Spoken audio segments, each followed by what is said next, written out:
يا صباح الفل، يا صباح السعادة، يا صباح كل حاجة حلوة على عيونكم يا أحلى أخوات في الدنيا، عاملين إيه يا رب؟ دايمًا تكونوا بخير وفي أحسن حال يا رب.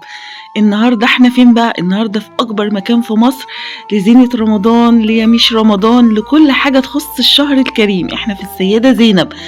بجد المكان هيعجبكم، بس يلا بقى قبل ما نبدأ الفيديو شجعوني بلايك، حطوا لي تعليق حلو، تعليقاتكم بتفرحني جدا.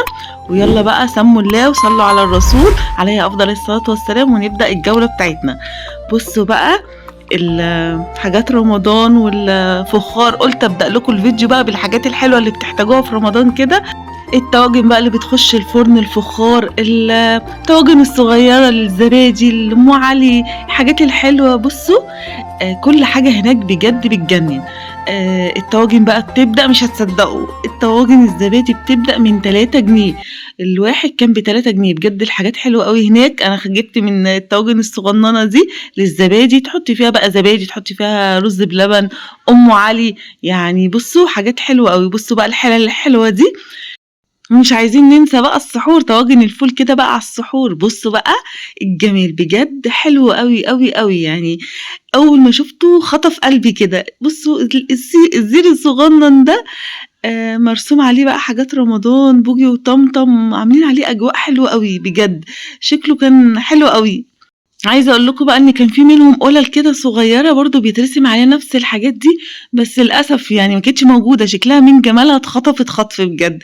حلو أوي. لو عايزين بقى تعملوا الديكورات بتاعة زمان والأجواء بتاعة زمان بجد بتبقى حلوة أوي. يعني أنا عجبني بجد المكان. أنا عايزة أقول لكم إن من أحب الفيديوهات على قلبي الفيديوهات بتاعة رمضان، على قد ما باتعب فيها وبانزل أصوّر لكم، بس عايزة أقول لكم إن أنا باحبها جدًا. بتدّي راحة نفسية كده، لمّا بتنزلي مكان زي ده بتحسّي بالراحة النفسية. كده بقى عملت لكم جولة عندي بتاعة طواجن والطواجن بتاعة رمضان. نخش بقى على الفوانيس وزينة رمضان. عايزة أقول لكم إن فيها حاجات حلوة أوي. يعني في السيدة زينب بقى، الخيامية، درب سعادة، درب البرابرة، الحتت دي بجد المكان فيها بيبقى حلو أوي، والأجواء فيها بتبقى حلوة أوي. بتحسّي براحة نفسية كده من حاجات رمضان، إحساس حلو بجد. انزلوا جرّبوا كده حتى لو مش هتشتروا حاجة بجد. مش مهم تشتروا، بس امشوا في الشوارع دي هتحسّوا ببهجة كده وتحسّوا بفرحة، تحسّوا براحة نفسية. بصوا بقى فوانيس، بصوا عم فوانيس الكبير ده حلو أوي. فوانيس رمضان بقى بتاعة زمان كانت مالية السيدة زينب. حتى الفوانيس الصاج دي خلّوها بتغني كمان، عملوا لها روح كده وأجواء حلوة أوي. عايزة أقول لكم إن أنا أول مرّة أروح السيدة زينب في رمضان. يعني بجد يعني عايزة أقول لكم أنا فرحانة بجد. الجولة حلوة أوي، الأشكال هناك حلوة أوي، الفوانيس حلوة أوي، الزينة، في حاجات حلوة فيها مش رمضان إن شاء الله. عايزة أقول لكم إن انتظروني الفيديو الجاي، هاصور لكم بقى فيها في المكان ده، في نفس المكان ده بقى بالليل، وأوريكم أسعار ياميش رمضان وحاجات رمضان، وأوريكم الأجواء كمان بالليل. حاسة كده إن هي هتبقى أحلى كمان بالنهار، يعني أحلى يعني بالنهار حلوة، بس بالليل هتبقى أحلى. بُصّوا بقى بوجي، الله! العرايس بقى بوجي وطمطم، وكان في بكّار، يعني حاجات حلوة أوي، وأسعارها كانت يعني أي نعم متهاوضة شوية. في فوانيس بتبدأ من 35 جنيه، ممكن تجيبيها تفرّحي بيها ولادِك. يعني تجيبي، يعني طبعًا الفوانيس غالية جدًا، في بقى تجيبي بقى الصغنّن كده تفرّحي بيه ولادِك كده، مش شرط نجيب الحاجات الغالية والحاجات الكبيرة. المهم إن إحنا ندّيهم إحساس رمضان وأجواء رمضان ونبسطهم معانا.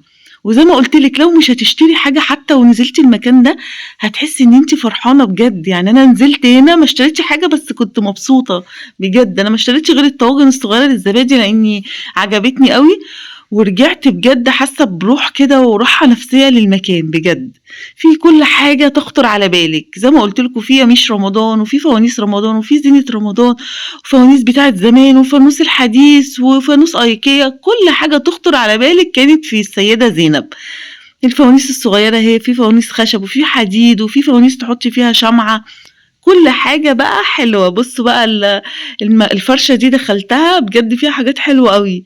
بُصّوا بقى الشمع المُدهب ده اللي بينوّر شكله حلو أوي، كل حاجة تخطر على بالِك. بُصّوا بقى الجمال، بجد أنا وقفت جنبها يعني اتسمّرت كده. بُصّوا بقى العربيات العسل دي، عربية الطماطم، عربية البطيخ، شكلهم cute خالص. أول مرّة بجد، يعني أنا لفّيت الخيامية ولفّيت درب البرابرة ولفّيت أماكن كتير، بس ما شُفتش الجمال والحلاوة دي. بجد كل جولة كنت باعملها كنت يعني بيبقى فيها أجواء وفيها حاجات مختلفة عن اللي قبليها، بس بتحسي بجد في كل حتة فيها حاجات رمضان وأجواء رمضان كده بتحسي فيها براحة نفسية. بص بقى الفوانيس العسل دي، الفوانيس دي سكر قوي، بس الواحد منهم كان ب120 جنيه، فنص منهم بتحطي فيه ب100 وفيه ب120 جنيه، بتحطي فيه شمعة كده بس ما بيغنيش، بس شكله حلو قوي. بكر بقى وبوجي وطمطم وفنانيس وعمي شكشك، بصوا عاملين منهم عرايس شكلها حلو قوي، بجد كانوا حلوين قوي. بص بقى الاشكال، اشكال والوان وحاجات حلوه قوي. عايزه اقول لكم ان اليوم ده كانت الدنيا زحمه جدا وتعبت جدا والله العظيم عقبال ما عرفت اصور لكم. بص بقى المدافع دي برضو دي حلوه قوي، وعربيات الفول، وعايزه اوريكم عربيه الكنافه كانت بتلف وشكلها حلو قوي برضو. بصوا من في اشكال والوان، والطبل بقى والفوانيس اللي بتتعلق، بصوا كل حاجه تخطر على بالكم كانت موجوده.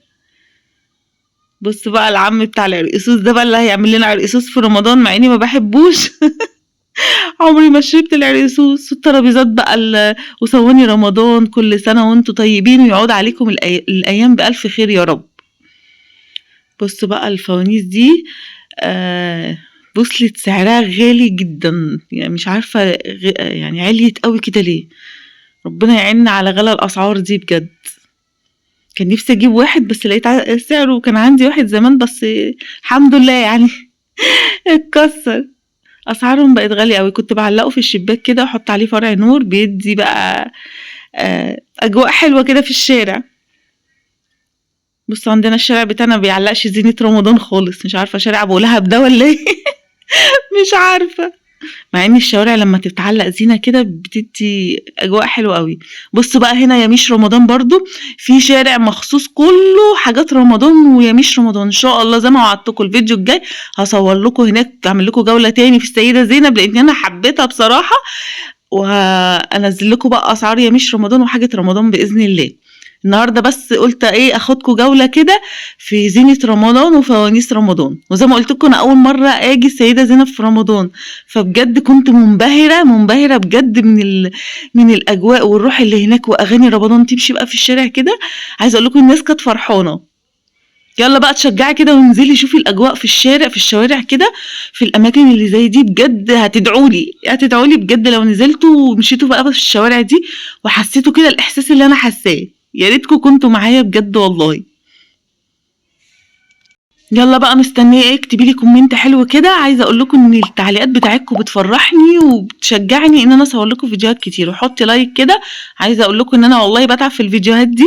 اليوم ده النهارده كان حر جدا وانا بصور لكم، وكان زحمه، بس على قد ما هو حر وزحمه كنت فرحانه بيه. بصوا بقى العرايس دي حبيت اوريكم شكلها، بوجي وطمطم. بصوا الفوانيس الخشب، كل حاجه كانت موجوده. عايزه اقول لكم ان الجوله دي كنت جايه فيها انا وعاصم واحمد بس، ساندي وملك كانوا نايمين في البيت، كنا صاحيين بدري، فطبعا زعلوا، فعشان كده لازم ناخدهم تاني والجوله التانيه ان شاء الله واحنا نازلين، وناخدهم معانا علشان هم زعلوا جدا لما شافوا المكان، ما كانوش مصدقين بجد. فهناخدهم تاني، وزي ما قلت لكم هعمل لكم جوله هنا تاني باذن الله. بص بقى عم جاستي وهو راكب العجله البسكليته وفنانيس، الله بجد. عم جاست راكب العجلة، يا سلام بقى وهو بيسوق العجلة كده.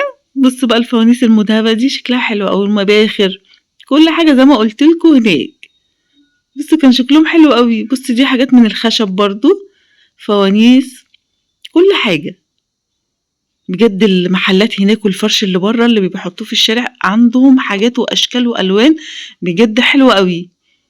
بص برضو الفوانيس اللي فوق، بص بكار شكله اتغير مش عارفة كده ليه غيروا بشكل بكار. بصوا الأسعار والفوانيس. الفوانيس الصغننة دي كانت ب10 جنيه، كان الفانوس ب10 جنيه، حاجات حلوة قوي. عايزة اقول لكم ان الناس كانت مبسوطة بجد، الكل كان هناك عمال يصور وكان فرحان. الجو هناك كان حلو قوي. عايزة اقول لكم ان انا عمالة اعيد وازيد في الكلام عشان تتشجعوا كده.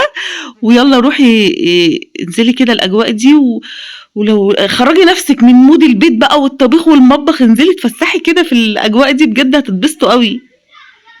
دي برضو فوانيس صغيرة كده، مكترين منها بجد، عشان اللي مش قادر يشتري الفوانيس الكبيرة ممكن يفرح ولاده بالفوانيس الصغيرة دي، وبرضه يديله إحساس وأجواء رمضان.